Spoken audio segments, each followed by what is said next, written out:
Hi, these are your Jesse Mack One Word or Less comic reviews for October 2019. My wife and I and some of her family went on a vacation to like Disney and Universal and blah, blah, blah, right at the beginning of November, and it has thrown off my review schedule, but I'm back in it now, and I'm going to do the thing for you. That thing is review comics in one word or less, in case you missed the beginning part. Anyway, I'm going to do it. Awe. Straining. Cruel. Inventive. Regrouping. Eldritch. Oppressive. Encompassing. Vulnerable. Grand. One word or less comic reviews. Pow! All right, let's go back through and break down a little bit more about what I thought of each of these top 10 issues for me of October. All right, so Immortal Hulk did some great things last month. This was the second of the two issues that I got that month, and this one is Bruce Banner at the end of time. Not even Bruce Banner, I guess it's the Hulk. The Hulk is at the end of time. He's essentially Galactus, and he is the breaker of worlds. And it is a self-contained story of an alien whose job it is to get as much information as he can about this universe destroyer that is ending all things in the universe, just muting out stars and killing all life and just the end of things, so that they can send a message back and hopefully not have that happen. And it's a wonderful little story. You get to learn the entirety of what this alien is and was. You get little bits of pathos in there, and I like it. Pathos? I never know how to pronounce that word. It doesn't matter. But yeah, a lot of fun. It is an amazingly weird and different way to go with the Hulk, and I'm into it. All right, this issue of Criminal tends to, even when it's not great, it is pretty good. And I really enjoyed this tale of two teens from crime families who are getting into the crime themselves. And one is very steady and very just wants to make sure things go well and do things by the book. Hear some dogs barking, that's great. And the other one is impulsive and kind of a jerk ass, and there's some good interplay there and a lot of good stuff. And being that these are characters who come up later in the criminal timeline, I'm actually going to coin that right now, the criminal timeline. Criminal Timlin? No, I should have just stopped while I was ahead and just let it go. Sometimes these things happen. But yeah, it was a good time. Okay, on a whim, I picked up this new issue of Hellblazer, and I really enjoyed it. It went super dark right away, introduced some neat neat concepts. My brain has shut down. What is going on? Brought in some neat concepts that I'm looking forward to them being fleshed out. My only concern with the series is that it started off too strong, and there's not a good enough story to follow the setup. But I will find out, because I'm excited to read a lot more of it. Oh, I've been reading Dial H for Hero, but you wouldn't know that because it's never been exemplary enough to pop in to one of these top 10 recapity videos. But this one, there have been a couple issues so far where they have played with the medium in fun ways. This one is straight up, I love, and if you've watched this channel for a little while, you know this, I am a super duper sucker for when you do something interesting with a comic book. And in this case, it told a story from two perspectives, one from the beginning and one from the end, mostly on double page spreads. And it read, if you read it page to page, that you read the beginning, the first moment of the origin story of the Operator and the final page of the origin story of Mr. Thunderbolt. And, you can read them chronologically the way that the book is written, and it works wonderfully.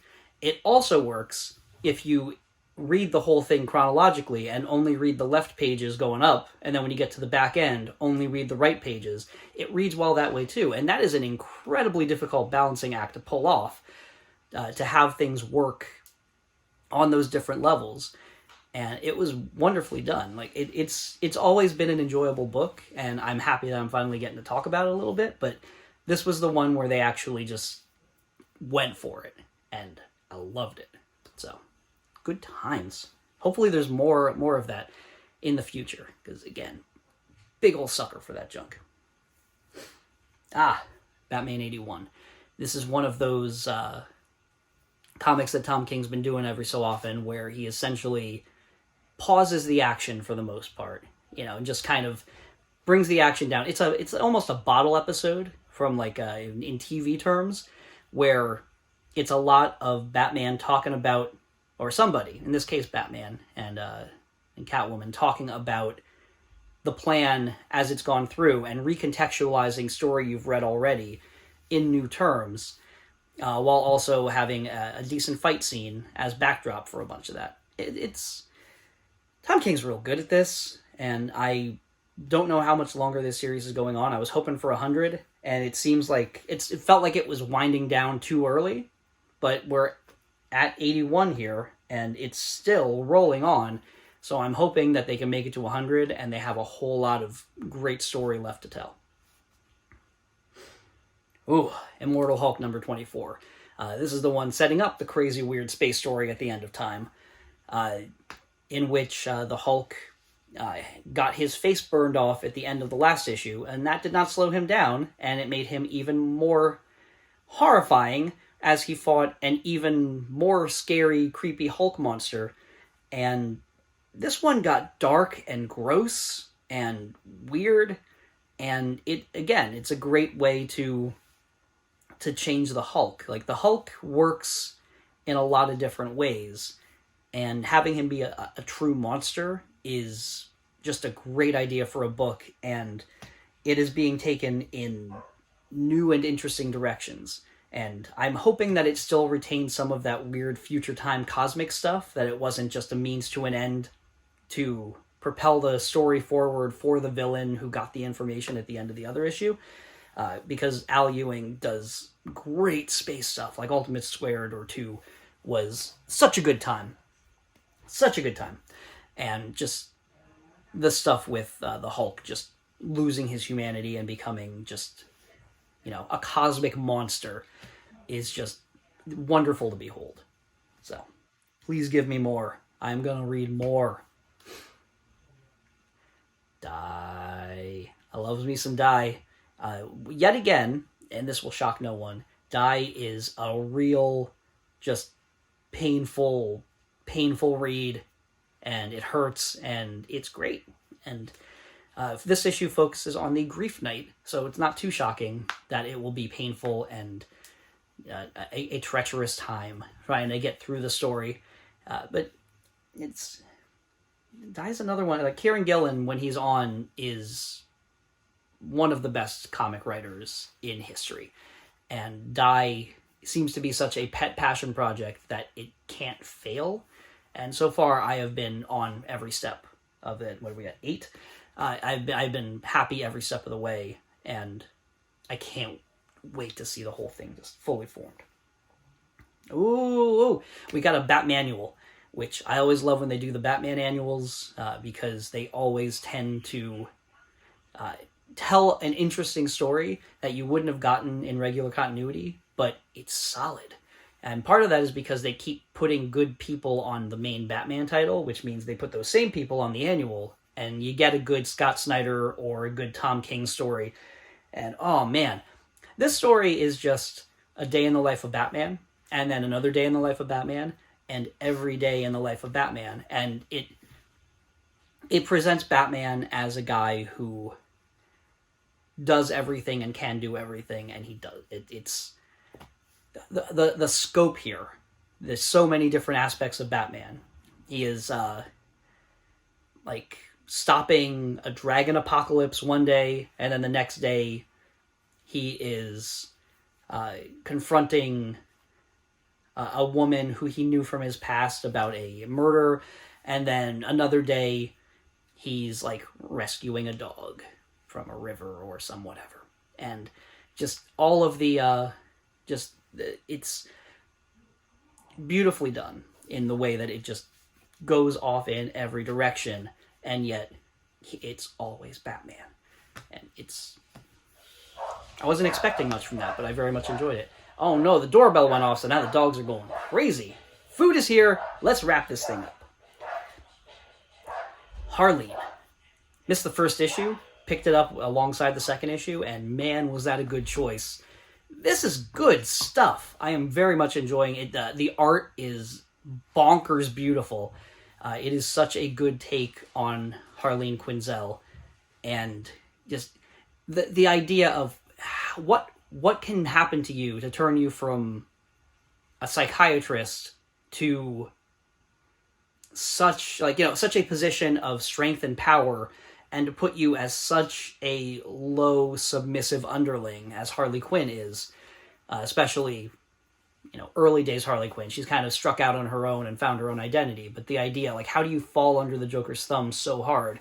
And this has peeled that onion beautifully, and just the Joker is creepy and just beautiful and sympathetic and horrible, and he's all of these things. And to watch him be the predator while acting like prey it's a gift. And yeah, I'm glad I picked that one up. But even more so, apparently it's pronounced Powers of 10, and I didn't know that, and I feel like a dummy for not putting that all together. But I love it, but I hate that it was done to me. So Powers of 10, not Powers of X, Powers of 10, just ended super strong with such a wide scope of, much in the same way that both House of X and Powers of X have told such a wide tale. The ideas that are being thrown out there by Hickman continue to astound. And the funny thing is, now, having done this review so late, I've read 2 issues of the ongoing XMen comic that he's writing, and the scope is so small on those. It's wonderfully small. It's these beautiful, self-contained, tiny stories that are adding bigger, like, small pieces to a bigger picture, and that works too. But I love that, like, just this 12-issue pair of series just laid out, like, painted a beautiful backdrop on which you can deliver all of these nice smaller stories that occasionally I'm sure will get cosmically big. When you are fighting against an intellect, a hive mind of intellects that essentially is God, that is what they've set up here, is like, you are going to have these mutants fight God for their survival. Wow. And, in another writer's hands, I would think you're overreaching, or like, what the heck, do you have an end plan? What's going on? It's Hickman. Hickman can write this in his sleep, and it's going to be great. So, real happy. It's always fun. Like, I've never been a big X-Men guy, never been a big mutant guy, but when you put the right writers on it, the X-Men are good. It's a really good, deep bag of social issues and fun powers, and you get like romance angles and action movie set pieces, and it's all things for all people, and I love that. Now the downside is I wasn't 100% if I wanted to read the other series, so I didn't get them on my pull list, and which means I have read one of those, because man, they have sold out like crazy. There have been X-Men launches before. I talked to the guy who not the guy who runs my comic shop, but the other guy, the secondary guy who runs the comic shop. And he said, like, yeah, we didn't order that many. We kind of under-ordered because we've had these kind of launches before.